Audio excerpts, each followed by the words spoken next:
ഇന്ന് തന്നെ ഡൗൺലോഡ് ചെയ്യൂ. കാണൂ നിങ്ങളുടെ ഫേവറേറ്റ് ഷോസ്. മോളെ, ഇവര് കാണിച്ചതും ശാരിക കാണിച്ചതും രാജീവ് ശാരിയോട് കാണിച്ചതുമെല്ലാം നമ്മൾ സംസാരിച്ചു കഴിഞ്ഞു. ഇര കീറി ചെകഞ്ഞ് അതിനെ വീണ്ടും പ്രാണപ്പെടുത്തിയിട്ട് എന്ത് കാര്യമിരിക്കുന്നു?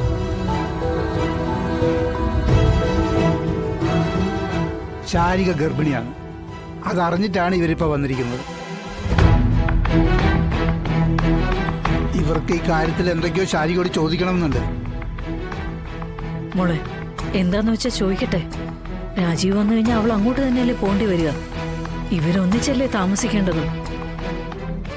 വഴക്കും ബഹളവും ഇല്ലാതെ പോവാൻ പറ്റുന്ന കാര്യങ്ങൾ നമുക്ക് ചെയ്തു കൊടുക്കാം. അങ്ങനെ തന്നെയല്ലേ നമ്മൾ ചെയ്യേണ്ടത്.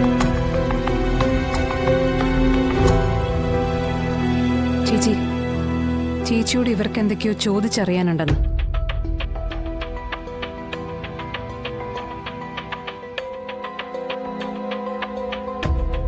എന്താ നിങ്ങൾക്ക് അറിയേണ്ടത്?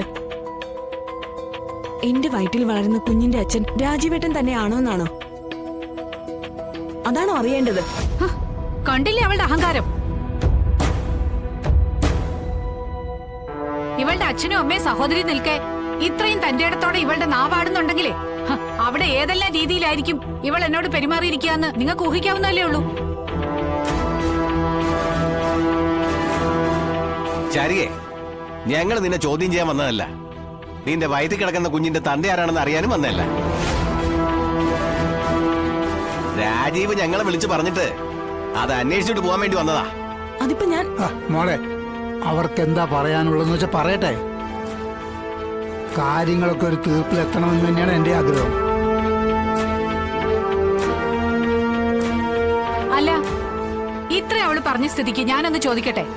ഇത്രയും ദിവസം അവിടെ നിന്നപ്പോ ഉണ്ടാകാത്ത ലക്ഷണങ്ങള് ഇവിടെ വന്നപ്പോ മാത്രമാണോ ഉണ്ടായത്? അവിടെ വെച്ച് നീ ഗർഭിണിയാണെന്ന വിവരം നിനക്കറിയില്ലായിരുന്നോന്നാ ഞാൻ ചോദിക്കുന്നത്. അതിന് അവളെ കുറ്റപ്പെടുത്തിയിട്ട് കാര്യമില്ല വിജയലക്ഷ്മി. ഇവിടെ ഡോക്ടർ വന്ന് നോക്കി പറയുമ്പോഴാ ഞങ്ങളും ഇവളും ഒക്കെ അറിയുന്നത്. പിന്നെ നിങ്ങൾ എന്ത് കരുതി? എനിക്കാരെങ്കിലും ദിവ്യ ഗർഭം തന്നതാണെന്നോ? കണ്ടില്ലേ ഇവള് നാവ് വളയ്ക്കുന്നത്?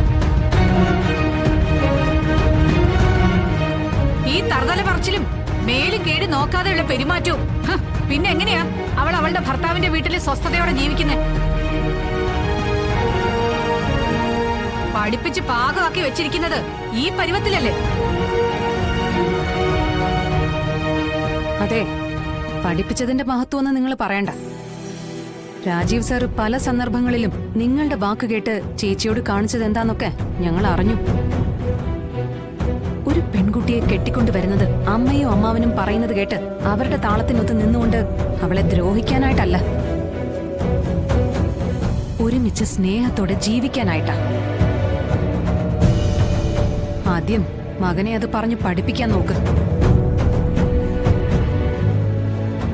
എന്നിട്ട് ഇവിടെ പഠിപ്പിച്ചതിന്റെ ഒക്കെ കണക്കെടുക്കാം. പിന്നെ ഇപ്പൊ നിങ്ങൾ എന്റെ ചേച്ചി അടിക്കാൻ കൈ ഓങ്ങിയത് ഞാൻ കണ്ടു. ഇതുവരെ ചേച്ചിയെ നിങ്ങൾ ശാരീരികമായി ഉപദ്രവിച്ചു എന്ന് പറഞ്ഞത് ഞാൻ പൂർണ്ണമായിട്ട് അങ്ങ് വിശ്വസിച്ചിരുന്നില്ല. പക്ഷേ ഇപ്പൊ എനിക്ക് പലതും മനസ്സിലായി.